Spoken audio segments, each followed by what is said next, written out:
Kate Milafalcha, welcome to Irish Granny Helen, and welcome to my honored guest, Bruce Smith. Welcome, Bruce. Thank you for agreeing to do this.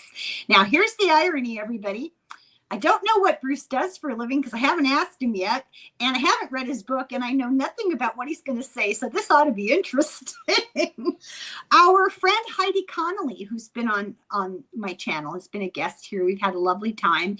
She recommended you, Bruce. She thought that I would be fascinated with what you had to say, and I will say the one little thing I know, that you wrote the book D.B. Cooper and the FBI, a case study of America's only unsolved skyjacking.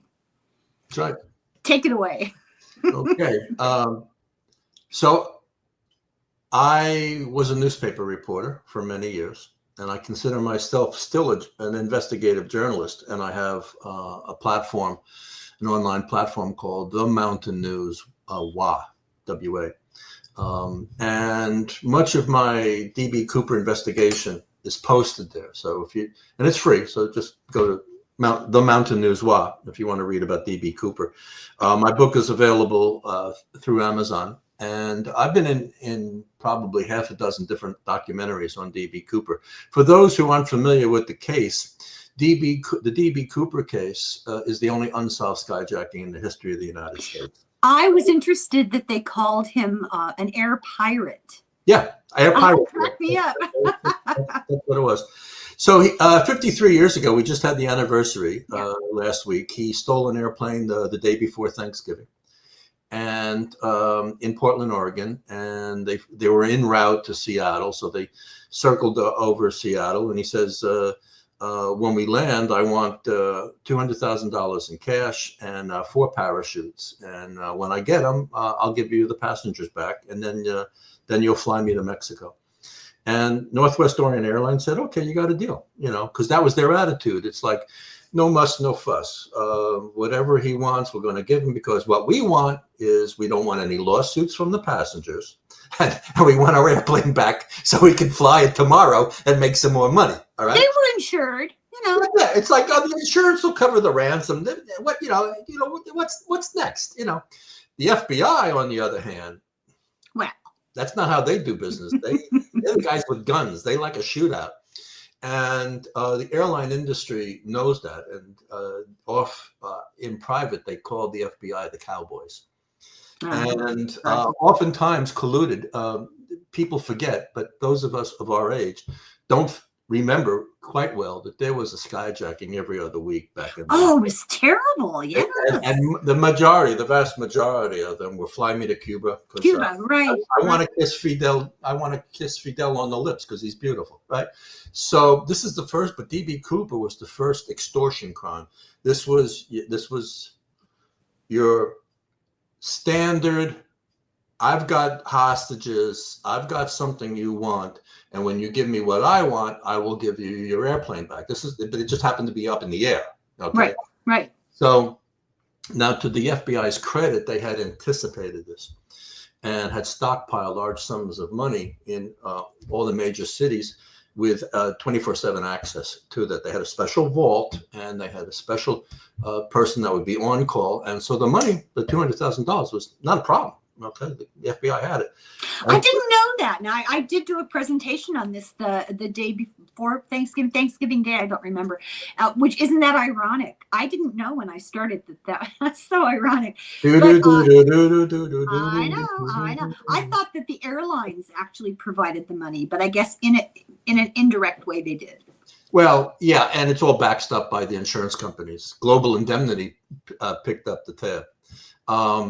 And $200,000 in 1971 is the equivalent of $1 million and change. All right. So it's not a little bit, it's not a lot, it's kind of in between. In the day, it was the largest extortion crime of that day, of the era. And one of the determinants was how much does $200,000 weigh? Right. and how do you, what kind of bag do you fit in? All right. So you can ask for $10 million, but you're not going to be able to carry it. Yeah. You're going to need a truck to carry that away. So you're not going to be on an airplane. So the plane that Cooper stole was the most popular plane of its day, but you never see them anymore. And it was a 727, and it had its own internal staircase that could be lowered down at the airport, and so the passengers can just walk down or walk up. And you didn't. This was before the era of jetways, so this is a crime that took place in a different time. Yeah, it's different than these times. The D.B. Cooper. We don't know who he is. No idea. We don't know where he came from. He didn't have to show any ID. He just came up, put a $20 bill on the counter, said, "I want to fly to Seattle." And they said, "Yes, sir." And they filled out a little ticket for him, and that was it. He walked. Is that how much the flight was? $20. $20. All right. Now, to tell you the difference in the era, when they refueled the plane, 7,000 pounds of fuel. Guess how much? Guess what the cost was? Guess what Northwest Orient was? I wouldn't even know where to start. $100. That sounds low. 7,000. That's like 12,000 gallons of fuel for $100. You can't even fill up an SUV for $100 these days. Why was it so low? I was working for $2 an hour, and I thought I had a good job. Everything was just a lot smaller. Well, this was 71. 71. Yeah, I was making $1.25 an hour. I beat you. I made $2. Right? It's all different. It's all different. Yeah. My rent was $100 a month. Yeah. Come on. $90 in Southern California for a studio in Marina Del Rey. Wow. $90. Okay, babes. So anyway, that was the crime. And now Cooper left nothing behind, basically, and nothing has ever been recovered. Nothing of the skyjacking. We didn't find him, his body, clothes, Well, he left his tie. He left the tie. We think it was his. We're pretty sure. Yeah. Who else would have such awful taste? A clip-on tie. I mean, come on. Lots of guys. Come on. This is back in the 70s. The skinny tie and the polyester suits, all that kind of stuff. Yeah. So anyway, he exchanged the passengers, and when he got the money and he got his parachutes and they took off, and he said, "Fly me to Mexico."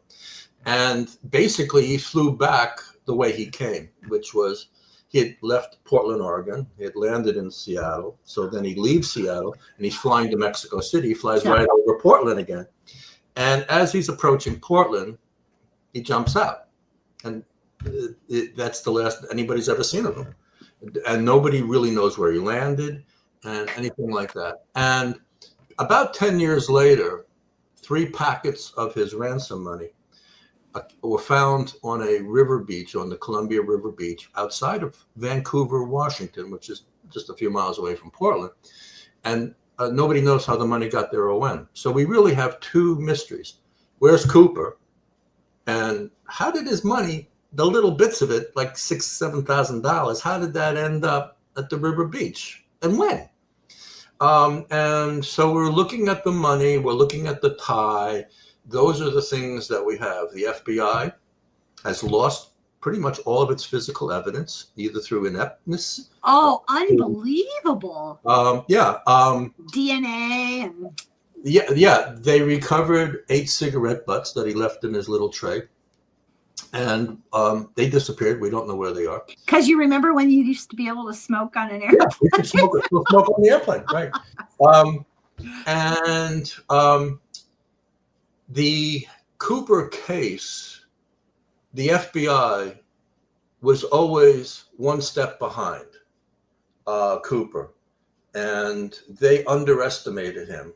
And they thought for sure that he was they're going to find a parachute in the trees somewhere, and he'll be on the ground. Skeleton hanging, Like, oh, we'll get him, come back. Yeah. But there was no urgency. There was minimal urgency. So there were no roadblocks set up that night. There was no patrols out there. Nobody went looking for him in the woods until they didn't really even know 2 days where. later. Yeah, there was. So Cooper, wherever he landed, had a 40-hour head start before anybody was out in the woods looking for him. And And the people looking for him weren't FBI agents. It got farmed out. The FBI agents, we're the Federal Bureau of Investigation, so we're going to investigate. Yeah, local sheriffs. They're going to. So they're at the airport. They're talking to the clerks and the bars, and they're talking to the hotel people and the taxi cab guys and the bus drivers and things like that. The guys who are out in the woods, in the mud, in the rain, those are the deputy sheriffs. Oh, and the National Guard, the 19-year-old National Guard guys who, they called it. They didn't call in the National Guard. They called in active duty. They called in 200 soldiers from Fort Lewis, which is just up the road. It's in Tacoma, but they didn't call them in until 4 months later. So they didn't. And the FBI makes a big deal. It's like, we had 200 soldiers and we're out there with 36 FBI agents. And it's like, yeah, but you waited till March. This took place in November, all winter, I think didn't they wait for the ice to melt, to the break? There was some snow. Yeah. In the lowlands of Washington State in the wintertime, yes, it does snow, but it doesn't stick around. It's not like we're talking like Minnesota, where you can have 3 feet of snow on the ground and it sticks around all winter. That's not what happens in coastal Washington State. Up in the mountains, yes. We have 20 feet of snow on Mount Rainier right now. Okay, and it's the first week of December. We got 20 feet of snow. Well, you're welcome to it. Yeah, thank you. Yeah, and that's why I'm in the lowlands. All right, because down here it's all rain, and that's what Cooper jumped into, and which I affectionately call. He jumped into the rain, is what you're saying? He jumped into the rain. He jumped, and so the FBI said, "Look, this guy. He jumped at night. He jumped in the rain. It was 40 degrees. Yeah, he's a crazy person." Oh, didn't they? It seems, if I remember correctly, and correct me if I'm wrong, when they figured out like wind chill and the air and the jumping, and that it would be like 15 degrees, that he would have probably had a bad reaction to the hypothermia before he even hit the ground, if he hit the ground. That's what the FBI says. They made it look impossible to do. Oh, you don't believe that's true? First of all, they told the public it was -7 degrees. It's true, it was, but that's centigrade. Oh, they forgot to tell the public. We're talking centigrade, not Fahrenheit. Details, just mere details. Because everyone's going, -7. My God, he must have froze to death. Frozen, yeah. That icicles, coming down his face, No. Yeah. And the reality is, when you talk to guys who do this kind of work for a living, commandos, special ops, special forces, CIA agents, things like that, they are absolutely convinced. One, it's very doable. Two, they are convinced that D.B. Cooper is one of them. One, a special ops guy, special operations group called MACVSOG, which stands for Material Assistance Command Vietnam Special Operations Group. Were those the guys that were loading and unloading the planes? Is that what they meant when they talked about that? Yeah, the FBI talks about. They don't talk about the combat guys. They talk about the guys who are the cargo kickers. All right. They said, well, Cooper probably learned how to do the number one clue in the Cooper case, even though we don't have anything physical. What we do have is we have knowledge of his knowledge. Yes, he knew so much. That is the primary clue. Yeah. He knew how to fly the 727 slow enough so you didn't stall and fall out of the air, and slow enough to have a successful departure by parachute. And low enough. That was top secret information. And the pilot told me, the guy that was actually flying the plane told me, he said, when he told us to set the flaps at 15, I knew that he knew something about airplanes, because the 727, this is his quote, was the only Boeing product in that time with a pre-dense setting of 15 degrees. The 707 was 12 degrees. The 747, 13 degrees. Every plane had a pre-dent. It's a little notch so that when you're throwing your lever to set the flaps on the wings to slow down, the 727 had a notch for 15 degrees. So this is specific, special. Bingo. Very, very, very specific. And it was all top secret information. I didn't know it was top secret. Top secret. In fact, when Cooper gave the instructions, he said, flaps at 15, landing gear down and locked, don't go over 10,000 feet, unpressurize the cabin, and don't go over 200 knots. which is about 180 miles per hour flying. Okay. And the pilot said, "You're crazy. We're going to fall out of the air. We're going to ice up, with icing because it's raining and it's cold. It's wintertime." He said, "No, you'll be okay." They called the pilots, the crew called flight operations in Minneapolis for Northwest Orient, and they didn't know what the parameters were for flying a 727. Oh, isn't that And they interesting? were reinsured. They called the FBI. The FBI called the CIA. The CIA reassured everybody, do what Cooper is telling you to do because we're doing it over here in Vietnam and it's going to work. This guy knows what he's doing. Oh, wow. It'll be okay. Wow. And so it just trickled down the command structure, and they told the pilots, and they go, "Well, it's our ass because I'm going to be in the plane, so you better be sure, Yeah. okay? Because otherwise you're gonna have to tell my widow." Right? Yeah. So there was a lot of tension internally in the plane, in the cockpit, in flight operations, and everyone got reassured by the CIA. So that tells you that gives you a lot of the confidence. level of information that Cooper had. So how did Cooper learn all this stuff? Where did he learn it? Interesting enough, there was one piece of the puzzle that he didn't know, and he didn't know how to release the staircase. That's right. Yeah. So, and he knew that. He knew what he didn't know. So he kept one of the flight attendants on the plane as a hostage to show him how to do it when it was time to go. And actually, it's a very simple procedure. You just throw a lever. Right. The button. There's just a button back there. I read. That's it. He thought there was going to be a relief in the cockpit. Yeah, but they had no Which control. is the way the military 727s in Vietnam are configured. Oh, that's a clue. That's another clue. Yeah. So the guys in Vietnam who do this work, the commandos, the MACV-SOG guys, special forces, they are absolutely convinced that D.B. Cooper is one of them. One guy told me, he says, if it looks like a duck and it quacks like a duck, it's a duck. Cooper's one of us. He did it just the way I would have done it. He's a smart boy. He had command presence every step of the way. He knew what he was doing. He was well trained, well prepared, and he wasn't afraid of the dark. And he jumped in the rain at 8 o'clock at night in November over land that he didn't know. Frankly, just between you and me, I cannot think of conditions under which I would jump out of a plane. But, if you do it for a living and you're well trained, I would never achieve the training because the idea just gives me the jimmy jammies. There's just no way. So I have a couple of questions for you. Do you think, maybe you would be speculating, but go ahead. Do you think he would have actually hurt anybody on the plane if he didn't get them to cooperate? I don't know. He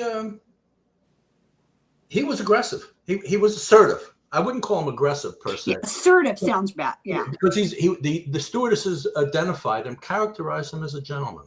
Yeah, they said he was nice to them. He said he was respectful. Under the circumstances. No, he was respectful. In fact, the flight attendant he kept hostage has just recently told people that when she sat next to him and smoked cigarettes with him and would light his cigarettes because he had one hand on his bomb, on the bomb trigger, because he had brought a bomb in a briefcase on board. Now, that was my next question. Do you think it was real? I believe so. Oh, God. Yeah, because here's the thinking. If he was ever questioned, if there was ever an altercation and was proven to be false, his day's done. He's cooked. And the question is, did he have a backup weapon? Did he have a knife? He had a knife. We now know that he had a knife because he cut some of the parachute cords. He got 4 parachutes. Apparently, he only jumped with one on his back.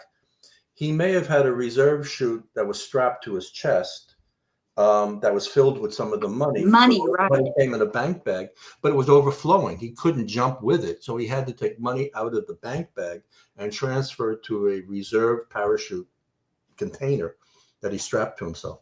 It's my theory that that's how the money ended up on the riverbank. I think he just dropped it on the way somehow and it floated, Okay, bingo. Here's another piece of the evidence. In the past 10, 15 years, there's been a resurgence in the case of interest, primarily generated from 2 sources. 1, the internet.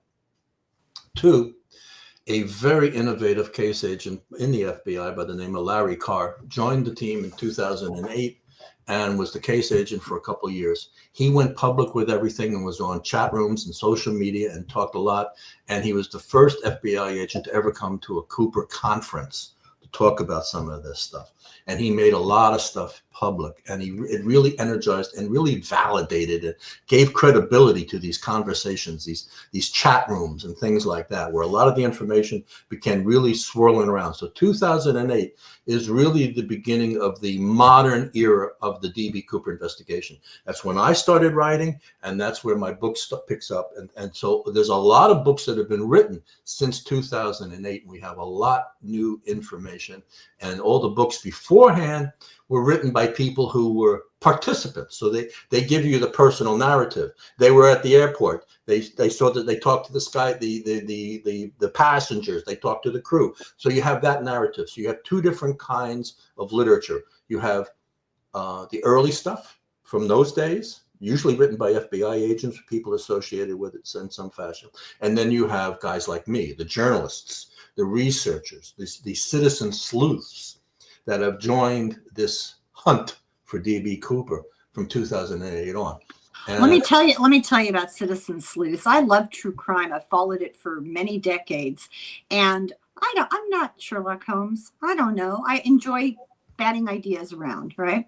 There is a subculture of people who are convinced they know, whatever the issue, they know. And I changed a little bit about my channel, and I started to do true crime. And the first case I did, I thought, oh, I've always been interested in this. I have the research done for another purpose. So I'll present the story. That's what I'm doing, presenting the story and presenting points of view about it. People lost their ever-loving minds. So let me take this opportunity to say, we're just talking here. I don't want to hear about it. I'm just listening to the story. I think it's I love a good mystery. If for those who want to comment, you can come to the Mountain News and leave comments. Yeah, torture him. The mountain, you know. But if I will receive your commentary. I don't make many comments to your comments in return.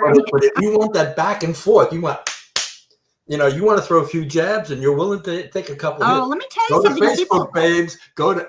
Go to D.B. Cooper Facebook, the mystery group, and you will have all the action that you can handle. I'm here to tell you. People are aggressively nasty. I don't do social media other than this. It was my first experience, aggressively nasty and tenacious about it. And they just keep coming. And I finally, after saying politely thank you 3 or 4 times, I finally just blocked. I'm not here to debate, No, anyway, we're getting off the subject here. It's like a biker bar in cyberspace. You got to come in with a tough skin. You got to come in with some good moves, and you got to be able to take a punch. Because if you can't, you're going to get hurt. Well, I just don't want to engage. I'm just telling a story. I don't bother with it anymore. Pardon me? I don't bother with it anymore. Yeah. I'm considered to be the mayor of Cooperville. So people have to show me some respect. Yeah, and I only allow a few people in the door. I don't let the whole world come in. Yeah. Very limited, a limited city council meeting room, right? Yeah, I am not in the mood for a debate. It's just an interesting story. I remember when it happened very clearly, and I think I was in high school. Yeah, and I remember when it happened. And you're younger than me. I was in college. Well, you were younger. A couple of years. It lost interest for me. Mm-hmm. Yeah. But now I have a renewed interest in it because there is some new stuff. I mean, they did have some DNA. Didn't they get a partial DNA profile? The one thing that was recovered that the FBI still has is the tie that was found tucked behind a seat where he was sitting. It's believed that it's D.B. Cooper's, but it may not be. It could have been the guy that was sitting there before Cooper. And no one can really convincingly say he had a tie when he came in. It's believed that he was wearing that tie, and he took it off so it wasn't flapping around in his face when he jumped. I mean, that's a smart skydiver move. What isn't conclusively known is he walked onto the plane with a overcoat, a raincoat, a businessman's long, and it was tucked over his. Like a trench coat, kind of? Yeah, like a trench coat was tucked over his arm, and it was carrying a briefcase. That's how he entered the plane. Now, all the pictures you see of D.B. Cooper are all speculations because no one saw him actually leave the plane. So the question is, was he wearing his raincoat and then had the parachute on top of, because he was wearing a business suit. Did he put his raincoat on him and then put the parachute on top of his clothes? Nobody remembers because they were all in the cockpit. No one saw him put the raincoat on. And the stewardess who last saw him has indicated that he had his back chute on quite a while before he actually left. And he's doing things. He's walking around in the plane with a parachute on, and then he's beginning to get his money and put it into different bags and cinch it up. To cinch it, he needed rope, so he took another parachute and he had a knife and he's cutting rope off of other parachutes and cinching and tying and strapping it all to him and things like that. A stewardess saw that. Well, so, it was very clever, wasn't it, that he thought ahead enough to know that if he asked for one parachute, they'd sabotage it and that'd be it. So he asked for 4, giving the impression that he would take hostages with him. I wouldn't have thought of that. I'd be too busy being scared to death about jumping out of the plane. But I was impressed that he had the forethought. It was very well planned, very, very well planned. Adding more mystery to it, though, and that is why did Cooper do it? Did he do it for the money, or he had a grudge? Or he said he had a grudge. Okay. Yeah. And maybe he did. Maybe he's satisfying his own itch with that. But I'm here to tell you, there was a Major Dawson at McCord Air Force Base who said that he was preparing the parachutes for Cooper. Cooper asked for 2 back chutes and 2 front chutes, which we now know to mean the 2 main chutes that would go in the back and then the 2 belly reserve chutes that he called front chutes. The chutes were being prepared by a Major Dawson at McCord Air Force Base. And he has told a journalist that he was instructed by his boss at NORAD to take all the chafe and all of the tracking devices out of the parachute. What's chafe? Chafe is a metallic. It's like metallic shards of aluminum foil, so that when you open the chute and you're coming down in the air, you have this cloud of pieces, thousands of pieces of aluminum foil spread around you like a cloud, which will reflect the radar signals. Well, wouldn't they want that? He was told to take it out. Yeah, but why? We don't know. No one has been able to find out if this was a legitimate order and who gave it or why. There's been no follow-up on that, and the FBI has not investigated. Was somebody? I asked the FBI specifically. I asked Larry Carr about it, and he said, and he dodged the question, and he said, "Well, Cooper didn't want a military chute, so we had to get civilian chutes." So he kiboshed the notion that we were going to give him parachutes from the Air Force Base. And so we had to go the civilian route, and we didn't put anything into those civilian chutes because we didn't have the technological capacity. No one believes that I know of.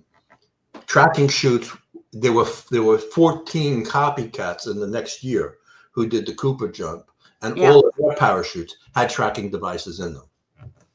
So, and did they catch them because of that? Yeah. They did. So let's five copycats made it to the ground. Yeah. 10 didn't. Where'd they go? They gave up, but they surrendered. They were captured on the plane, coming down the plane. They never even got in the air. But there's a few. One guy took him 30 days. He jumped out over the jungles of Honduras. He walked into the U.S. Embassy 30, 40 days later and said, "I surrender." You're kidding. Yeah. Didn't give him the money, but he surrendered. Hoping for not a life sentence. Well, he held on to the money for a year, and apparently politics were involved. and he was jumping in the pursuit of right-wing junta militia down in Honduras, and he wanted to fund them, and the money got shunted off to some bank in Malaysia, and the CIA finally, and the U.S. government, they finally got their money. It kind of makes my head hurt. Yeah. So, that's why my book is 500 pages long, because there's a lot. There's a lot of. do you have any theories about why he did it? Because he said he had a grudge, and there was all this speculation that he had military or aeronautical training, but also that he worked around airplane manufacture of some sort. So I was thinking, what would that be? And then I thought, oh, he worked for Boeing. He had a grudge against Boeing, and he had the knowledge. Maybe that would be it. If I had to make a bet, I don't know. That's a good point. And I hold in a perspective that suggests something that would be in conflict with that perspective. Mm-hmm. An individual guy who knew how to do the jump with a grudge, and he wants to satisfy the grudge, and he wants a little bit of money, and he has a plan, and he executes the skyjacking. The other perspective I have is looking at the bigger picture. And I'm not the only one who does this. A lot of FBI agents, specifically one agent by the name of Ralph Himmelsbach, who puts this in his book. And he wrote one of the first books on Cooper. And Ralph Himmelsbach is the guy who found the money on the River Beach in 1980. Mm-hmm. And he was an FBI agent out of Portland. And Ralph writes, and I think he's on to something, that this was some kind of sanctioned rogue operation designed to provide the political momentum to assist the Nixon administration. Nixon was Republican, and the Congress was Republican and all that, to switch Republican policy to now federalize aviation industry, because everyone in the aviation business, particularly the pilots, were up in arms. We need more protection. And now the airlines were flying with federal marshals on a few flights, maybe 1 out of 10 flights, something like that. Not every flight had an armed marshal on board, which begs the question, are you really going to have a gun battle on a plane? And suppose, that never made sense. Suppose the guy has a hand grenade or a bomb. Your gun ain't going to do diddly squat, buddy. Yeah. Come on. So the question is, looking at the bigger picture, the federalization of airline industry, of the industry, ensured that all airlines would have the same safety protocols. All airports would have the same protocols. So they're going to have all the same screening protocols, the same metal detectors, the same technology, the same training, the same kinds of individuals. And it was the beginning of the TSA. All of that was created within 12 months. So you're saying it was sort of an odd, sort of a false flag? Possibly. Really? Yes. And here's because Cooper had commando-like skills. Yeah. Capabilities. Yeah. Now, when you start looking at the group that was close to Nixon, the plumbers, the guys who did Watergate, yeah, guys who were involved in the Iran-Contra, the guys who were doing all the drug smuggling for the CIA out of Central America during this period, they were into the Bay of Pigs. They were into doing infiltration. They're America. That was They're doing all kinds of things. They're overthrowing governments all over the place in Venezuela and Colombia and Ecuador and all over the place. They have a lot of action going on, and it's the current gravitational pull in the investigation is to look at these individuals. And most of the books that are being written now are looking at these quasi-paramilitary operatives who have a relationship with the federal government in the 60s and 70s, who are doing the dirty work for whatever administration it is, fill in the blank. Johnson, Nixon, Ford, Carter, Any of them. Yeah, whatever. yeah. Oh, these are conspiratorial times. It's no surprise that this would crop up next. But these are reasons. So yeah, let's not go conspiratorial. I just constantly call this a speculation. It's a perspective, but it's based upon real evidence. And the fact that the airline industry was able to shift to the early stages of what we now know as the TSA within 12 months, people in the government say there's no way that the federal government moves that quick. Unless they were working on it ahead of time, right? Exactly. Well, So the plan is in play. The contracts were in play. They knew what kinds of metal detectors they were going to buy. Right. And all they needed was the cherry on the sundae to make it all happen.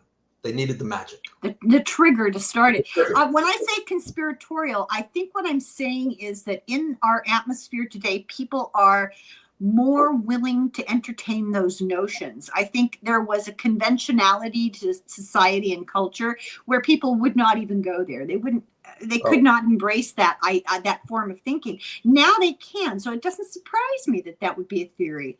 It's interesting, very interesting. The belief in the federal government and the belief in the FBI, the trust, still runs deep. And these people drive me crazy. At the conferences and stuff like that, people continue. The FBI is like a sacred cow. And I keep telling them, these guys lost the cigarette butts. These guys lost the hair, Cooper's hair that they got off the arrest. They lost that. They lost the ransom money. When they were digging up, when they found the money on the beach, when they went down to dig up more, they dug up the whole entire beach and they found more money.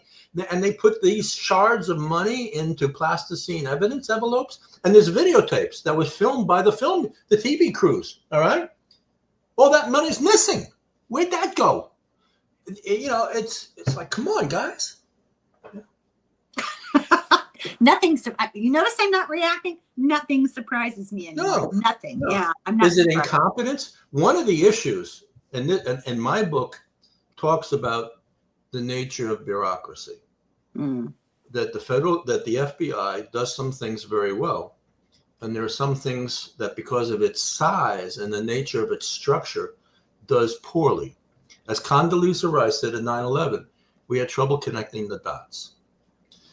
The FBI does a great job of collecting dots. What they don't do well is connecting the dots that they collect. Well, they're not all John Douglas. I'm listening to a book right now that John Douglas. Bingo. Yeah, there you go. Right.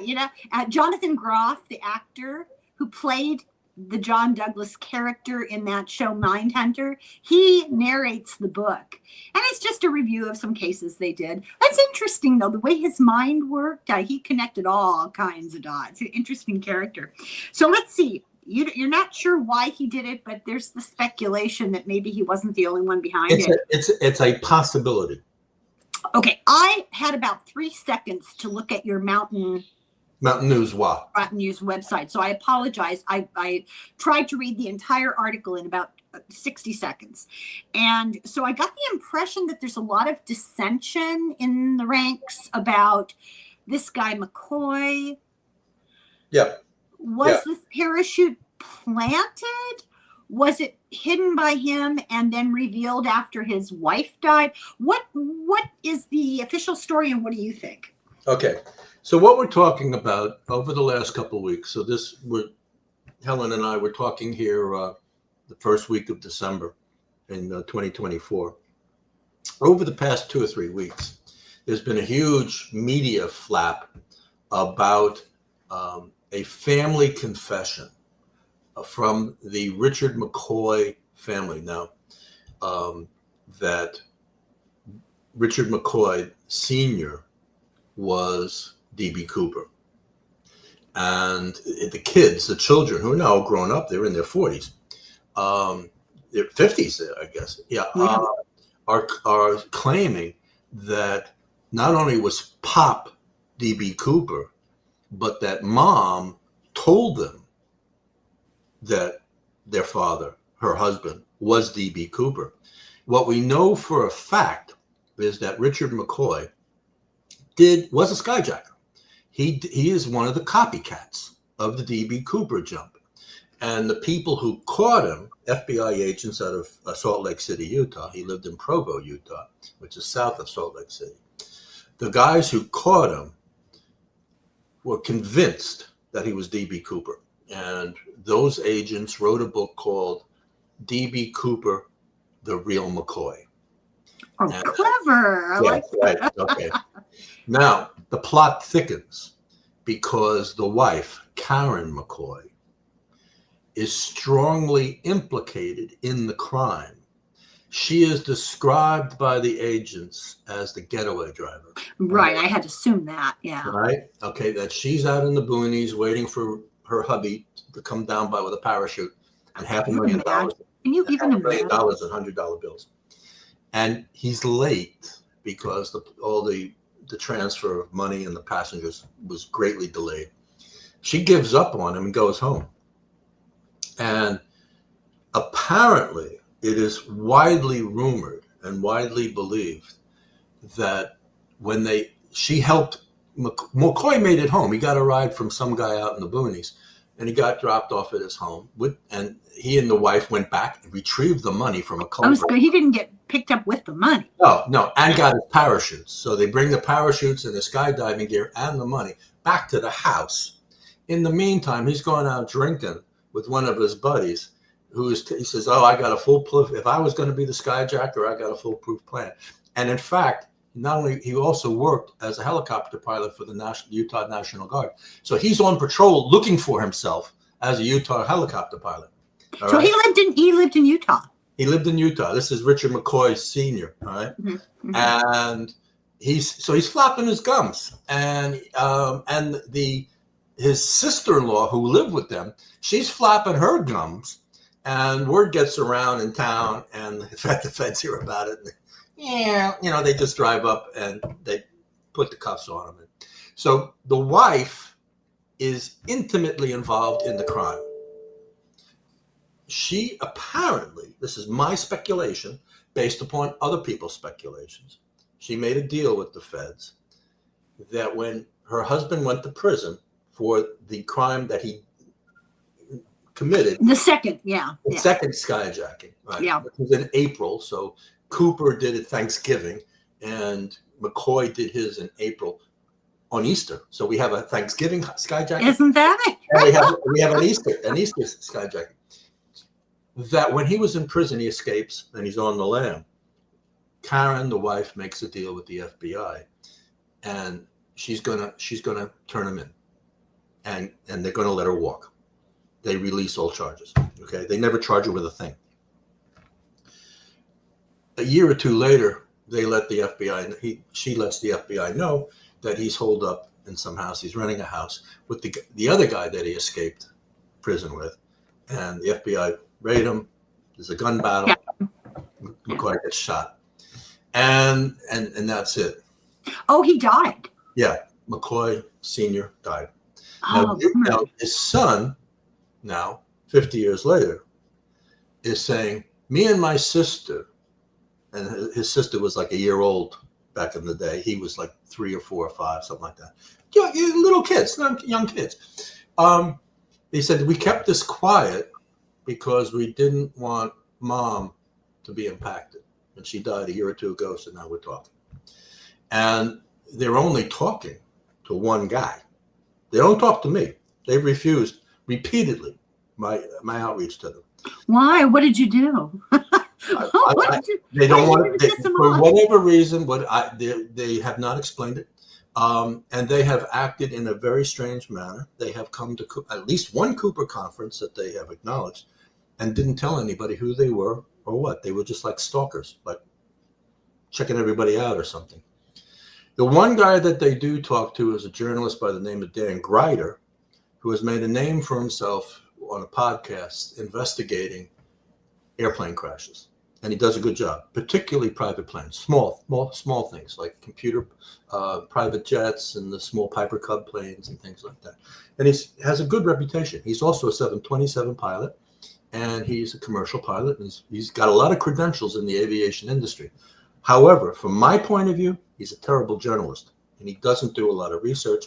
His pronouncements and his writing and his videos are filled with lots of inaccuracies and misleading information, and he misuses information that I've written, and interviews that I gave 15 years ago or got from various people, he thinks are still germane, even though that information I got in those interviews has now been verified was false, that people were lying to me.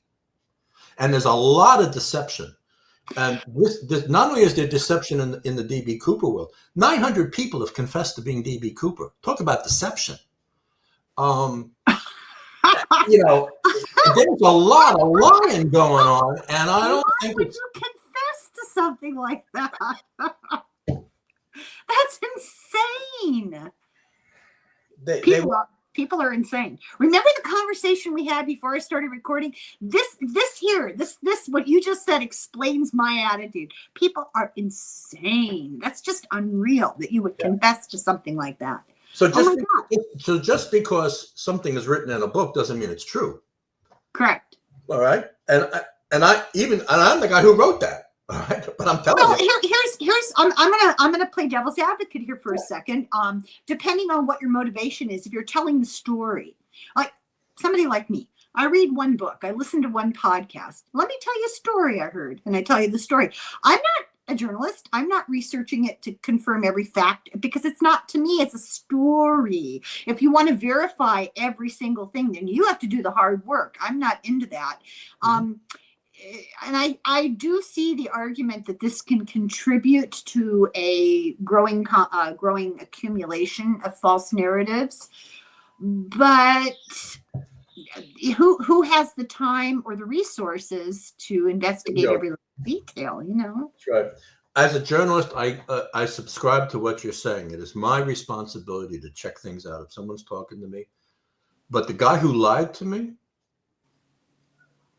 was the de facto technical expert for the FBI on the parachutes and worked with the FBI. He was on contract with the FBI. And he lied to me, and he lied to every single journalist for 40 years. Why? His word was considered gospel. What did he lie about? I guess we should ask that first. What did he lie about? The parachutes. What kind of parachutes? Okay. So the nature of survivability. He told the world at the FBI's behest, I believe. He told the world that the jump was impossible. So they had an agenda to make it look like he wouldn't survive, because the search for him and the trying to convict, that whole thing was just more expensive than it was worth. That's right. They had an agenda. And everybody has an agenda.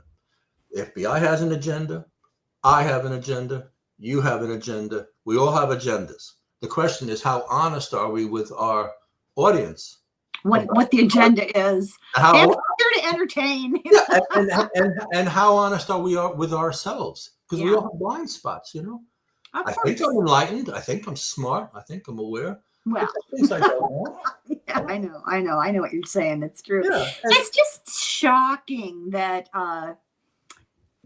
once again, a group of people who profess to be one thing are prioritizing money over what they profess to be their true agenda. That's the hypocrisy that gets to me. In terms of hypocrisy, one of the current mysteries that I'm pondering is this flap about the McCoy people, all right? Big confessions from the kids.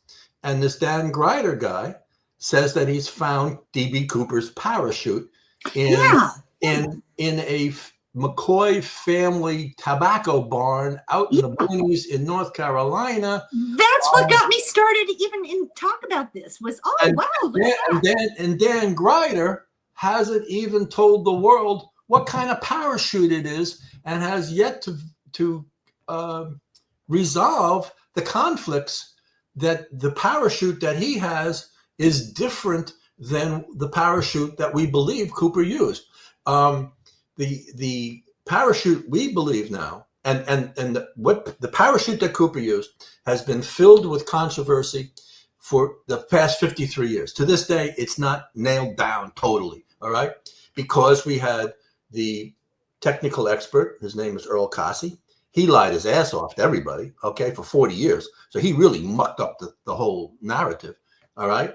And Greider's playing off of that. Now Greider's doing his thing, and he's mucking it up even more, okay? But what we now believe is that the kind of parachute that Cooper had on his back when he jumped out of the plane was a pretty straightforward, simple, unsophisticated parachute that didn't have two things. It didn't have D-rings to clip on a reserve chute. And it didn't have the emergency release devices in case his chute got tangled or was inoperative.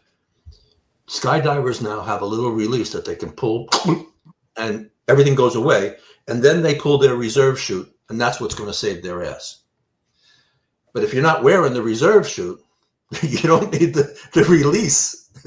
And it has to be attached. You couldn't just hold it. No. I don't know. Greider tried that. Greider did a jump, a very famous video, played at the Cooper conferences and things like that. And he held on to it for about 5,000 feet. And then the wind, the torque and the pressures. So it's irresponsible. He jumped over the Columbia River. And there's a 25-pound bag of $1 bills in somebody's backyard. And thankfully, it didn't go through the roof, somebody's roof, out in Vancouver, Washington. So he dropped it? He dropped it en route on the way down. Being it was in the, okay. His bag, his bag of money went off into the wilds. And where it landed, I don't know. I don't think he found it. But it could have hurt somebody, caused some damage. So that's the kind of guy Greider is, in my perspective. And it would seem to me, now maybe I'm really naive, but it would seem to me this is a 53-year-old case. So I think it's safe to assume that almost all, if not all, of the original agents are retired. Yes. So what does the present FBI have to lose by just being honest? I don't know. I suspect there's no upside. There's no win for the FBI on this. And I'll tell you a couple things. Oh, I disagree, but go ahead. Go ahead. All right. They have to explain how come they lost all the evidence that they've lost. 2, they have to explain the role that Earl Cossey played and why they allowed somebody to lie to them for 40 years. Then they have to explain, did they have any role in Earl Cossey's murder 10 years ago? Whoa. When all this came out. He was murdered? Bingo. Okay. In Seattle. We're going to come back to that. But first, I disagree with you that there's no upside for the FBI, because I think there's the issue of respect and confidence. And I think that most thinking people would listen to them say something like this: the agents and the policies of the past are not the agents and the policies of today. We made a mistake. This is what that's how I would, you don't laugh, because I believe in honesty. And if you make a mistake, you cop to your error and try to be better the next time. It was 53 years ago.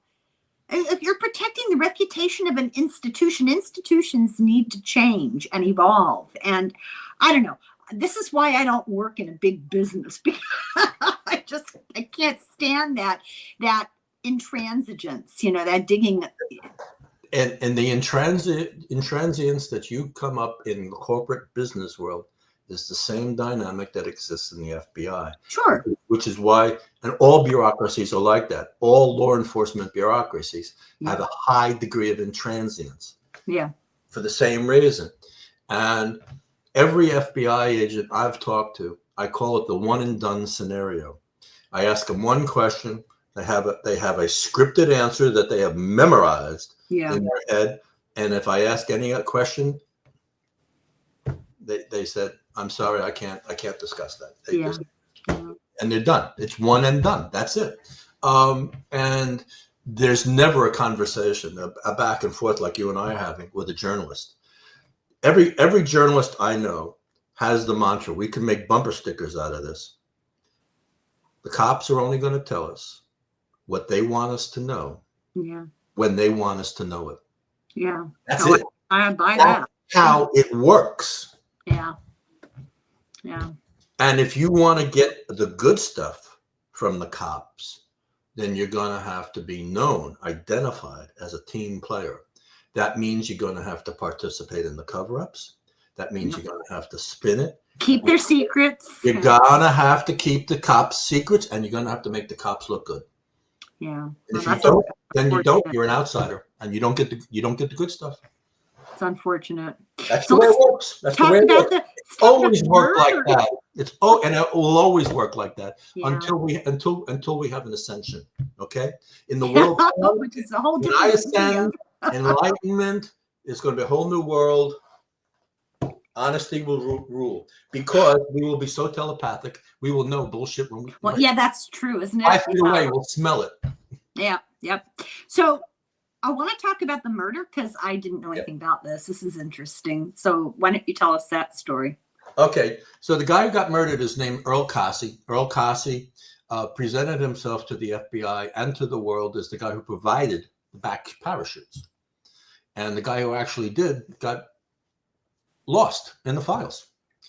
And okay, no, wait, already one sentence in. So he purported to be the guy who prepared the parachutes, but he wasn't? Who did? He prepared them and sold them to a fellow by the name of Norman Hayden. Norman actually provided the chutes to Northwest Orient the night of the skyjacking. And those are the chutes that D.B. Cooper selected to put on his back. So this Norman guy already had them on hand, prepared and ready to go. Yes. Yeah. So what does this other guy have anything to do with it? Earl Cossey was the rigger who packed them and sold them to Norman Hayden. So Earl Cossey was involved, but they weren't his chutes per se. Yeah. And he was inaccurate in his description. He was saying that they were military. He said the two back chutes, one was a civilian, one was military. Apparently that's not true. And what Dan Grider is presenting is a military chute with the release devices and the D-rings. All right. That's not what Cooper had. And Earl Cossey was outed in 2011. And the world all of a sudden knew that the guy who actually provided these parachutes was Norman Hayden. And I went to talk to Naaman. I talked to Norman Hayden, and he had the not used back chute in his office because he got it back from the FBI. All right. And the question was, how did this get so bollocksed up? Yeah. Did he have any idea what? How did the FBI get bamboozled? The FBI was bamboozled for 40 friggin' years. All right. So if they're going to come honest, they're going to come clean about it. They got a lot of explaining to do. All right. And the FBI, this is my speculation, and I write about this, but it's my belief that the FBI used Earl Cossey to develop their Cooper is dead narrative because it was too tough a jump. Yeah. So Cossey provided the technical underpinnings, the foundational, scientific, real nature of the jump. Yeah, because of the kind of chute, he wouldn't have been able to survive. Yeah. Right. Well, how come the other guy, Norman, didn't speak up immediately? He's busy making money and flying planes and having fun, living life. Oh. And no one ever talked to him. The FBI never talked to him. Oh, my God. That's what he told. Now, Norman may be lying. Norman has passed away a couple of years ago. But he told me that no one in the FBI ever talked to him. He was never part of the investigation. Whether that's true or not, I don't know. Because there's field reports that have the name redacted, but you can write in either Norman Hayden got interviewed or Earl Cossey. You can go either way. Yeah. Okay. But and that plays to the game of the FBI. Why are they redacting information that's critical? See? So they're still playing games. And they got to explain that. If they want to fess up, they want to come clean, then they got to provide clean reports that aren't redacted. It's been a half a century. It's just insanity. I don't understand. That's why we need consciousness. We need remote viewing of all this stuff. All right. Let me ask you this. What happened to Cossey? What was the actual murder? He was bludgeoned to death in his garage in April of 2013. The murder was unsolved. It got bumped to the major crimes squad at the King County Sheriff's Department, and to this day has continued to be unsolved. Everybody in the world thought that Cossey was being killed as a way of the FBI cleaning its mess up. Yeah, the loose ends. BruceSmith sinks ships, and Earl Cossey is a loose end. We gotta shut him up. All right. Wow. The FBI swears that is not true. They swear that up and down and on their mother's grave. All right. Well, but if they're going to come clean, they're going to have to explain. The FBI, if they want to really come clean and smell good, they're going to have to solve the Earl Cossey murder. Cui bono, you know? Do it. Who else benefits? Bingo. Chi bono. Who benefits? Cui bono, see. Cui bono, baby. Ito Wero. Oh, yeah, who? Who? FBI. That's who benefits. Oh, man. Particularly if it's a rogue operation. All roads lead to Quantico. Bingo. See, if the feds are involved, if they had any participation, then you gotta cut that. You gotta cut that link. Oh man, that's ugly. That's mob stuff. It is. But that's how the world works. You know, you can bitch and moan about it, but that's how government works. That's how power functions. Yeah, it's how power keeps power.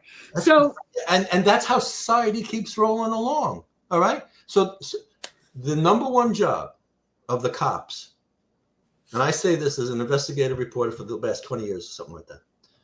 The number one job of the cops is not to catch crime or catch criminals. The number one job is to provide a good story so the rest of us go to sleep at night and sleep well. That's the number one job. Tell a good story. And make sure that the rich people who are paying their bills, who are paying the salaries, make sure feel safe. Their interests are copacetic. Make sure they feel safe. And my next question would be, I wonder how all the CEOs of big corporations are feeling tonight. Oh, this guy's working overtime. I'm telling you. Last night. No, that was a short night last night. Yeah. So I have one last question here because you've answered a whole bunch of it, but I have one last question, and it cracks me up because when I wrote this question, I was making reference to the children of the family, the McCoy children, but now the pronoun could be all sorts of people. Are they perpetuating a scam? Okay. I don't know what they're doing. I don't know if they're making any money. In Cooper world, they are not respected. Oh, is that right? No, they're not invited to the conferences. No one's calling them. Do people resent them for not coming out sooner with the information? If it's true, the whole environment, the whole confession, being that they're partnered with Dan Greider, stinks. Okay, guilt by association. Yeah, and people just, and the fact that guys like me have called them, and they don't return the phone calls. That there's a stink. That's mystifying. You think the opposite would be true? They would want the story. Both of their parents are dead. They didn't do anything wrong. They were little kids. I mean, one more element. It gets back to the FBI. Why the FBI would be reluctant to come clean. Part of the confession that the children are relaying now is they're telling media that their family lied to the FBI during the Thanksgiving of 1971 in terms of the whereabouts of daddy and mom, and they told the FBI that daddy was home. And the agents in Salt Lake City had gas receipts that Daddy was not home. He was in Las Vegas buying gas the night of the skyjacking. Let me ask a question here that's pertinent to that. Maybe I'm short-term memory loss. You've already told me. They suspected him on Thanksgiving? Yes. Why? They didn't suspect him on Thanksgiving. Okay. Once he committed his own skyjacking, Okay, 4 so months later, okay, right? Okay. The FBI, when they got him, started backtracking and said, my God, he might be Cooper. Right. And it makes a lot of sense to commit a crime that big on a holiday because everybody is on a skeleton crew. That's right. Makes sense. Yeah. That's right. Right. They should hire me. I should work for the FBI. Except I couldn't do that exercise route, that they do. There's no way. Do more of this, Irish Granny Helen. Do more of this. Okay. Right. We'll keep talking. We'll keep talking. Yeah, if you have more stories like this, boy, I'm very open to it. And you and I are going to have another little get together. I'm hoping to talk about what we were talking about earlier. Why don't you call the kids? Oh, I don't think so. Oh, come on. Why not? Because, well, for one thing, I don't have the information. I don't have the grasp of the facts and the details. That's where you start. You say, "Hi, I understand." Yeah, but I'm lazy. That is D.B. Cooper, and I want to know more. Can we talk? I have a podcast. And, do they talk to other people? I mean, let's find out. That's your story. Either they're going to talk to you or they're not. I've thrown down the gauntlet. You never know. I'll talk to just about anybody. I told you. Will they talk to you? You'll talk to anybody, but will anybody talk to you? I don't see why not. And if not, why not? I'm just your grandmother, Oh. Well, this has been fascinating because I just read what I read in the paper and on Wikipedia. Like I said, not Sherlock Holmes. Okay. So it's so interesting to get more backstory. Last button on this lying to the cops about Thanksgiving 1971. So the question is, who's lying to whom? Because in the FBI, to this day, there is still profound disagreement and distrust of each other in the FBI. To this day, agents in Salt Lake City still believe Richard McCoy is D.B. Cooper. Mm-hmm. And they're backing it up because we have the gas receipts when he was in Las Vegas driving. Okay? And the family lied to us. The Seattle FBI, who was in charge of the D.B. Cooper case, said, we're believing the family. And we don't believe our colleagues in Salt Lake City. So if the FBI is going to come clean on the D.B. Cooper case, they're going to have to explain why Seattle agents don't believe Salt Lake City agents. Oh, I think I know why. Why? No, now don't take this personally, okay? I read a lot of, police procedurals, especially from England, because if you think it's bad here, their police bureaucracy is utterly ridiculous. But what I've noticed, there's a common thread in all of these different organizations, the ones that are, don't be offended, male dominated and hierarchical in a militaristic sense. Toxic masculinity, everybody, it's a pissing contest is what it is. Yes. There's no nice way to put it. Yeah. That's what it is. It's this desire to compete and come up on top to the detriment of everything, the truth, the case, justice. It makes me very sad to think that, people, not me, but people put their faith in these institutions to advocate for justice, to advocate for the right thing. And then you see this petty stuff. It's just awful. It's not petty. It's a reflection. It's a manifestation of what power feels it needs to do. What's the greater good? What's the greatest good? And I want to put out public. I am not anti-FBI. FBI, and I'm not anti-police. I'm not anti-cop. What I am is I'm pro good policing. I am anti-bad policing. I'm anti-lying. I'm anti-deception. I'm anti-corruption. Hypocrisy. Yeah. I'm anti-losing evidence, and I'm anti-not being honest about it. But we need more cops like John Douglas. Yeah. We need gentlemen and scholars, and we need gentlewomen and scholars. People who are thoughtful and willing to listen to the other. They've done these studies that, and I'm not making a blanket. And what's the word I want? Misandria, is that right? Against men. I'm not doing. You're right. Yeah, right. One of those. Yeah. Yeah, one of those. Misanthrope. I'm not gonna say that this is what I'm getting at, but they've done scientific studies and they've shown that men inherently work competitively to achieve a common goal. Yeah. Women inherently work cooperatively, and both could benefit from a little bit more of the other. But look at to the detriment of all this case, the truth coming out is this competition. It's awful.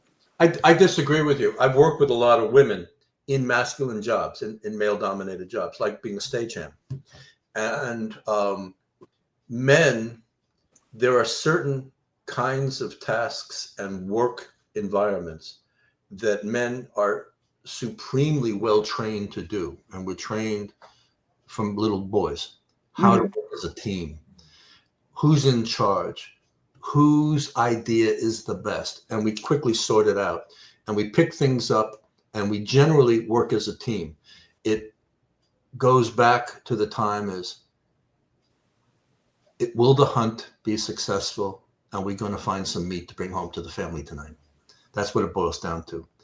What I've noticed in the stagehand work, when we had to lift things, to heavy stuff as a team, the women didn't know. Their heads were up their ass. They were out of sync. They couldn't determine who was in charge and how hard you had to lift, and they're not lifting hard enough, or they're lifting too hard, and it's unbalanced. And well, how much of that is lack of experience? Because that's what it comes down to: lack of experience and lack of situational awareness. Women are good talking together. I think women are great as a team when they're dealing with concepts and ideas, negotiating, that kind of thing. When it comes to the physicality of doing things together, not so much. That's been my. And we're generalizing because I know women who are stronger than men I know, and it really is a kind of a Venn diagram that intersects in places. But there's truth to what you're saying. Yeah. No, and I played. I wrote a story about this. It's in my book. I played on an all-women's softball team one winter in an indoor league. And can you play softball indoors? Yes, yeah. Oh. They turned a warehouse into a huge baseball field, and they hung netting from the ceiling to limit how far a ball would go and ricochet and things like that. Now see, I would never have thought of that. It was a lot of fun. And these my gal pals, they were the best players I've ever played with, and they didn't throw like a girl, not at all. Our shortstop was as good as Derek Jeter. She could sling it. I don't know who that is. I recognize the New York Yankees, baby. I recognize it's a sports name, but that's he's in all the he's in advertisements. I see him on TV every day. Oh, is he? Oh, okay. Okay. This has been so much fun. He's in life insurance. Derek Jeter's selling it. This has been a lot of fun, Bruce. I really appreciate you. It was short notice too. I mean, I was thrilled that I was able to well, I had very little to do with it actually, but I'm really grateful that you were willing to come and talk because it's fascinating. I got a question for you. Mm-hmm. So our connection is Heidi Connolly, and Heidi is formatting my book for the publishers. What connection is she to me? Yeah. How did we well, you may not fully understand the deep community of women on YouTube who do psychic stuff, spiritual stuff, tarot cards, astrology, channeling, and it's a very cooperative community. It's actually what we were saying earlier. There's a lot of give and take. There's a lot of, you'll find videos with 4, 5, 6 women working together, and every week it's fun. It's a kind of community. It's a kind of society. She contacted me and said, "Oh, I've seen your videos and I have some books and I'd love to come," and we hit it off, and she's coming back too. We have to nail down that date, but yeah, just mutual interests, let's put it that way. And she's a lovely person. She is. Yeah. And what about you? How did you know her? I live down the street from a cafe, a new agey hippie cafe called Traditions here in Olympia. And I was looking for things to do, and I saw that somebody was a medium and was giving channeling, an evening of channeling. So I went down, and that's great. It was Heidi. And I wanted to channel. I wanted some information about improving my love life, specifically my sexuality. No, I don't want to know. Yeah, and I'm not going to tell you because my mother came through, and she butted in on my channeling session. So I started arguing, and my mother started arguing with Heidi, and telling Heidi that she wasn't a good channel. And she wasn't fast enough. And Heidi is telling me about what my mother is saying to her psychically. And Heidi said, "Does this sound like your mother? She's busted my chops." I said, "Yeah, it's Mom." And so I'm arguing with Heidi to argue with my mother, and my mother's arguing with Heidi. It was a mess. That's how I met Heidi. That's hilarious. That's very funny. Well, let's do this again. Yeah. We'll reconnect, and I think we already have our topic. Well, let's follow up on the remote viewing that I did on D.B. Cooper. Interesting. Now, I have a friend who channels, and that was something I had up my sleeve, so we could compare notes. This might be very interesting. A friend of mine who's a medium just emailed me earlier and said McCoy was the one, and she got information about him, including his social security number. So let's she's the great granddaughter. Roll that dice. Let's let it rip. Let's go. She's the great granddaughter of Lucretia Mott. Sounds familiar. A suffragist? Suffragist? Yeah. Yeah. You just see? That's what's going on here. Things are happening, baby. Yeah, that's right.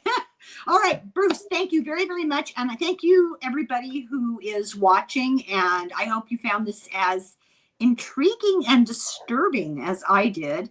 And I know we really appreciate Bruce's ability to tell a story because he's a prize-winning storyteller.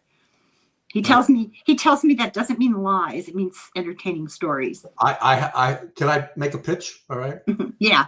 Two pitches. First of all, I have a book coming out that Heidi is helping me format. It's going to be published by Balboa Press, hopefully in January. And the title is Becoming God Realized: Stories from My Journey.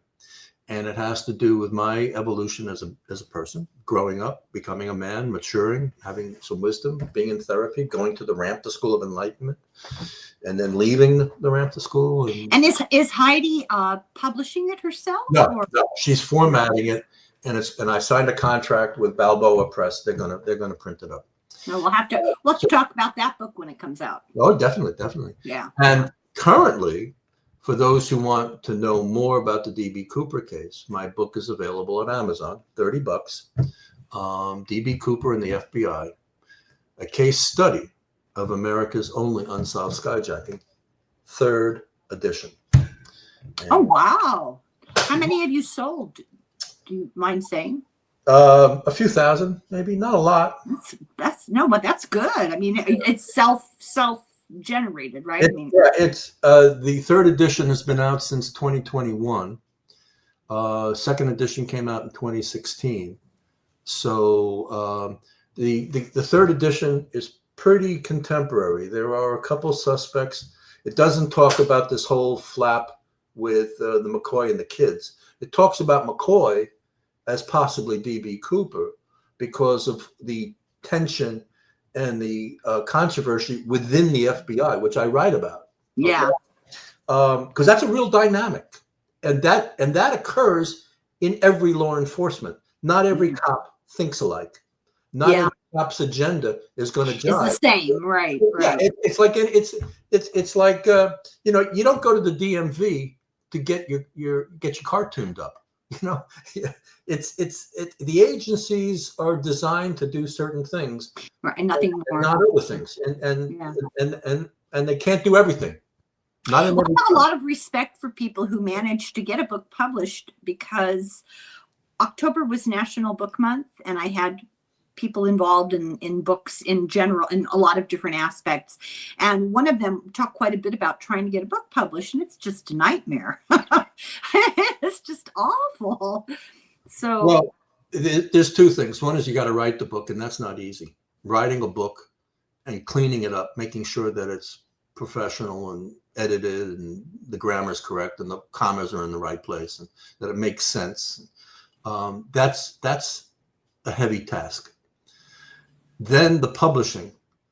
The question is how much money you got, because if you have enough money, you can find somebody that'll publish it for you for a price. And if you don't have any money and you can format it to Amazon standards, Amazon will print it for free, and they'll just charge you a few bucks for every book that they print for you. So that's where they're making their money.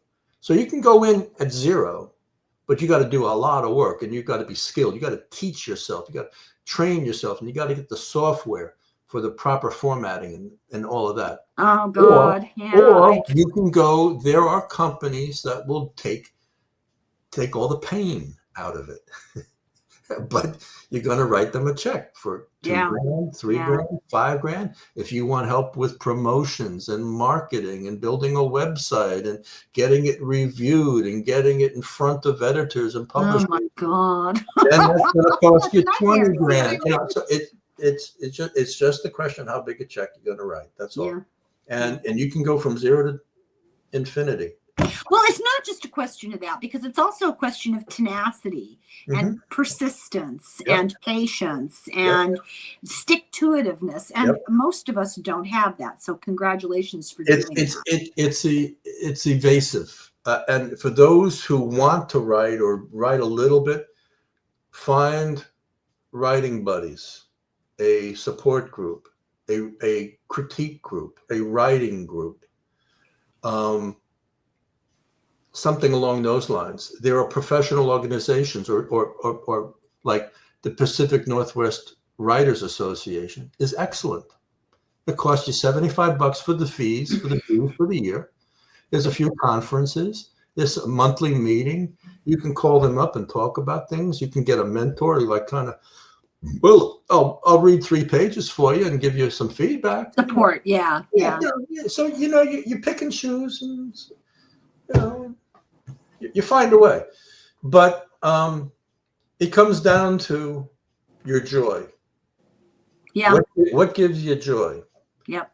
Why are you writing?